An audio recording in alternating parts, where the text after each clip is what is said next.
Do you know your strength? Do you know your strength? Well, I know you did the assessment from Gallup, and I know you have now your top 5 strengths. But you know, to know someone or to know something, you need to have the ability to clearly articulate it and communicate it clearly. It's really interesting when I look at the parable of the talents in Matthew 5, each of the servants knew what they were given. When they came back to the master, they were all prepared and willing and able to express what they were given. You gave me 1 talent, you gave me 3, you gave me 5. So for you and I, my friend, to know something, we need to be able to describe it. We need to be able to describe it and also articulate it and communicate it. The reason this is important, if you don't describe and articulate your talents, others will never know them. And if you don't share it with them in a clear way, they will assume them for you, and they will assume them based on their own needs and their expectations of you. So it's important that you know very clearly your strength and be able to articulate it and communicate it. In the coming short video that we'd like to share with you, our objective is to share with you a process to help you understand and articulate the science as well as the theology behind your God-given strength. Let's take a moment and watch it. We shared that your strengths are a stewardship issue because they are given to you by God. So where did this whole thing of strength start from? Where did this thinking begin? Did it begin in the minds of scientists like Don Clifton at the University of Nebraska 70 years ago? Or through any of the other scientists through some of the large universities where this is being taught as a science? Let me suggest to you, my friend, that the theology of strength, when we really begin to look at it, it starts way back in Genesis 1:26. When God said, let us create man in our own image, God had in mind 2 things. He thought of man as being holy because the Bible tells us, be holy because your Father in heaven is holy. But God also had in mind imparting to man some of his own character qualities. God wanted to instill in man some of his own character attributes so man could do good work. Let me give you examples. Some of you may have the strength of an achiever. When you did the Gallup Strength Finder survey, achiever was one of your top strengths. Actually, it's one of my top strengths. Is God an achiever? You see, an achiever delights in seeing things happen. He starts a project or an initiative, and then when it's done, he feels good. And he says, that was good. And the Bible tells us that's exactly what God did. When he created the sun and the moon and man and the sea, after every one of these, God said, that was good. And God delights in achievement. And you, if you have achiever as one of your top qualities, you are a reflection of God's strength. And you need to be proud and glad for it because it reflects God's character to the world. Some of you may also have the strength of communication. When you did the Gallup Strength Finder, communication was one of your top strengths. Does God have communication as one of his qualities? You bet he does. You know, God communicates through the environment. The Bible tells us that the heavens declare the glory of God and the firmament shows his handiwork. God communicated through the prophets. God communicated through the scripture. And he knew that we needed a model, so he came down to earth in the person of his son, Jesus Christ, so we can see a model. He was like us, tempted in every way, yet without sin, to set a model for us. Is God a communicating God? You bet he is a communicating God. And if you have communication as one of your top strengths, you are a reflection of God's communicating qualities. Some of you may have analytical as one of your top strengths. Is God analytical? Do you realize that science tells us that if the earth would move a few steps closer to the sun, we would all burn up. And if it moves away from the sun a few steps, we would all freeze to death. Examine the movement of the star and the universe and the galaxies.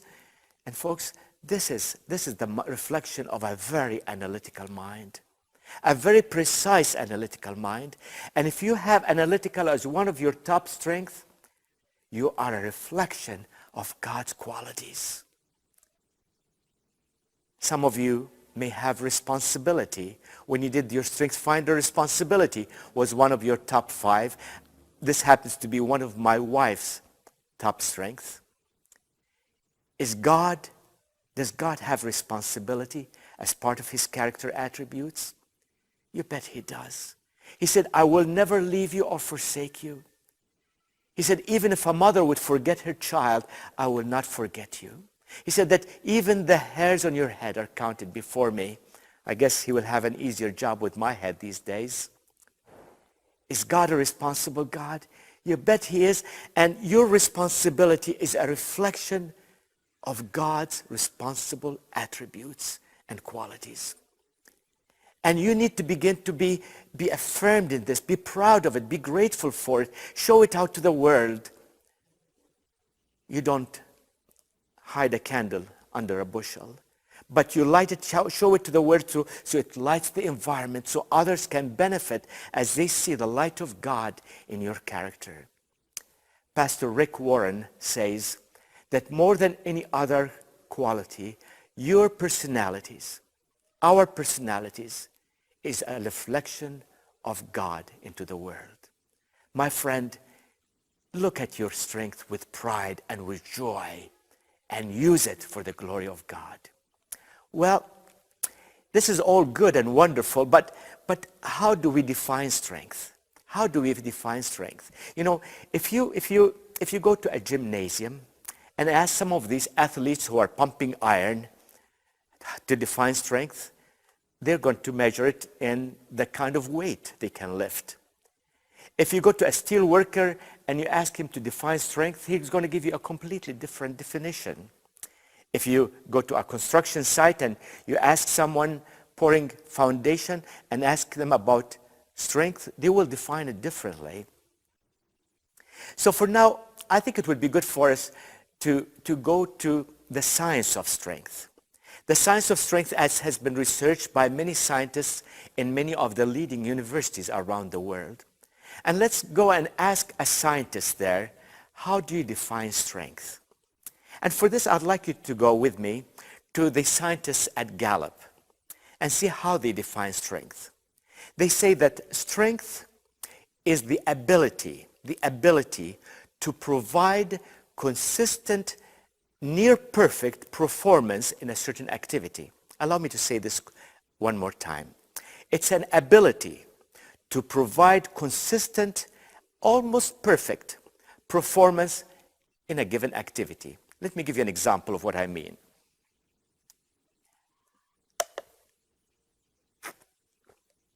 I have the ability to swallow. I have the ability to swallow. And I can do this every time, consistently, almost perfectly.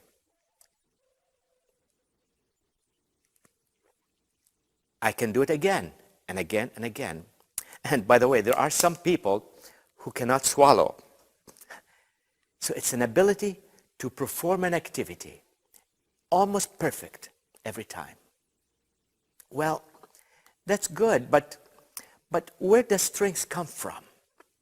According to the science of strength, strength is a formula that starts with talent. Talent. So what is talent? How do we define talent?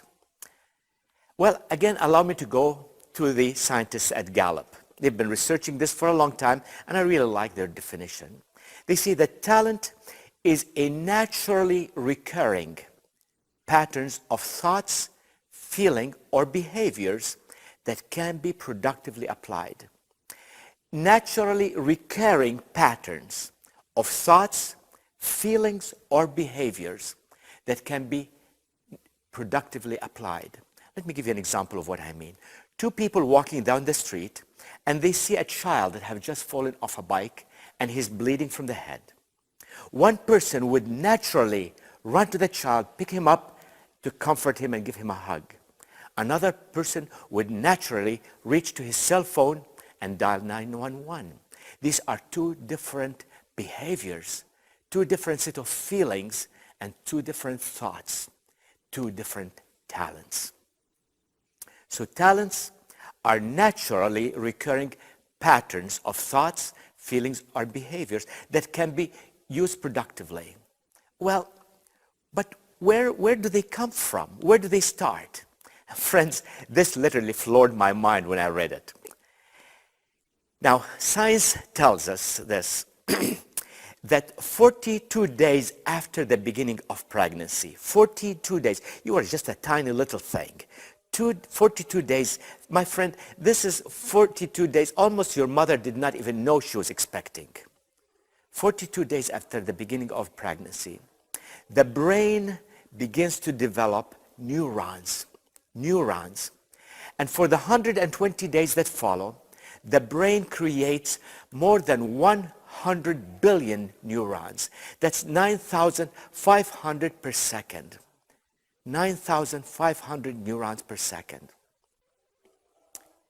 Now, 60 days before you're born, these neurons begin to talk to each other, developing what is called synaptic pathways. Synaptic pathways. Think of them as almost roads connecting homes in a city. Now, between that time to age 3, more than 15,000 synaptic connections are built up in your brain. Between the age of 3 to 15 or 16, some of these pathways are used more heavily and more frequently, and they get stronger and bigger. They almost become like highways in a city. Others are neglected, they are less used, they atrophy and they get weak. Now, where I live, we have two major highways that connect the city from east to west. So if I'm living where I am and I need to go to the airport, I would take the highway. It's a wide highway and I know I can get there fast. I do not go through the side streets. So over these few years of your life, up to age 15 or 16, these highways are built up and they become big and strong and used more frequently. That's your talent. That's your talent. That's where you're naturally inclined to behave. This is how you're naturally inclined to think and act and feel. That's your talent. Well, this is all wonderful, but where do strengths come from? We know they start with talent, but these talents are multiplied, are developed and built up through the knowledge you acquire, the skills you develop, and the experiences of life. So what do we mean by knowledge? Knowledge is anything you know, anything that you can gain through reading, through studying, through watching other people. This is all knowledge. You can collect knowledge in your brain. But skills are the steps required to take knowledge and use it productively. Let me give you an example. You can learn everything you need to learn about a car through reading a book. You can learn what the wheels are for, what the engine does, what the transmission does, what the brakes do. You can learn all of this, but you cannot drive a car until you learn the steps of getting into the car, sitting down, turning the ignition on, and starting the car to move. But then comes experience, and that's the application of your talent, your knowledge, and your skills to the environment in which you live. And that varies based on the experiences of life. You see, my friend, when we take talent, knowledge, skills, and experience, guess what we call that? We call it wisdom. Wisdom. And it's the application of all of this to the life in which you are placed and in which you accomplish things. Great, welcome back. Now I'd like you to sit down with Jesus. Remember, he is your coach. He is your partner in this process. Supposing he would ask you, how do you feel when you learn that you were created in God's image? How do you feel when you learn that you were created in God's image? Or what comes to your mind when you understand the fact that God gave you your strength because he trusts you to do good work? The Almighty God, the creator of heaven and earth, trusts you to do good work. Now, in the exercise Discovering Your Strength, we encourage you to write your own description of the strength, your top 5 strength themes. Remember that exercise? I'd like you to go back to it. Now, based on your understanding of the theology and the science of strength, would you like to update that? Why don't you update it and read them to Jesus? Update them and read them to Jesus. I can assure you, he will be smiling. He will be smiling. Now, my friend, take a moment, reflect on the video, reflect on the notes that you may have taken. Which is the most important point you learned? Which is the most important point you learned? What is it that you're prepared to do? Has God nudged you towards some change you'd like to make? Then take a moment and pray. Talk with Jesus about the important thing you learned, the change you'd like to make, but also thank him that he made you in his image. Thank you that you were created in his image. One final suggestion, over the coming week or so, take a moment and find a friend, someone who knows you well, if possible. Find somebody who knows you well. Read to them the description that you wrote of your talents, of your strength. We call this exercise a look in the mirror, a look in the mirror. You know, very much the same idea as your eyes. With your eyes, you never know the color of your eyes unless somebody else tells you or you look in a mirror. The same with strength. Very often we take them for granted. And it's wonderful to have someone affirm you in your strengths. So here's how it works. You meet with a friend who knows you. Read to them the description that you wrote about your strength. Ask them to reflect back what they have seen in you that is true and honest about that description. Ask them to tell you of circumstances or situations where you have seen your strength exhibited and applied or used, because this affirms your strength. Our hope is that as you discuss that, you will become more affirmed of your strength, and I can assure you, you might challenge them to begin to find their own strength. Have a wonderful journey in discovering and knowing your strength.